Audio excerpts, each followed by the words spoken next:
ఆదిలాబాద్లో auto drivers నిరసన బాట పట్టారు. మహిళల ఉచిత బస్సు ప్రయాణం రద్దు చేయాలంటూ పట్టణంలో భారీ ధర్నా నిర్వహించారు. ప్రభుత్వ నిర్ణయం వల్ల ఆటో డ్రైవర్లు బ్రతుకులు ఆగమాగం అవుతున్నాయని ఆవేదన వ్యక్తం చేస్తున్నారు.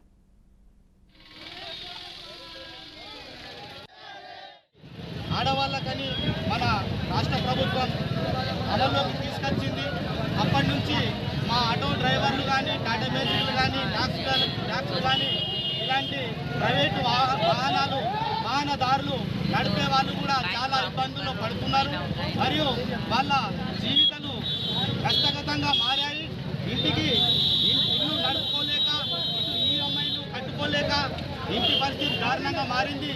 అలాగే ఇప్పుడు మా ప్రైవేట్ బస్సులు చేయబట్టి మా ప్రైవేట్ బండ్లలో ఎవరు ఎక్కడం లేదు. దానితో మా జీవితాలే వ్యస్తగతంగా మారిపోయినాయి. ఇప్పుడు చేసేది ఏమి లేక ఇప్పుడు రోడ్డు మీద వచ్చి ధర్నాలు చేస్తున్నాం.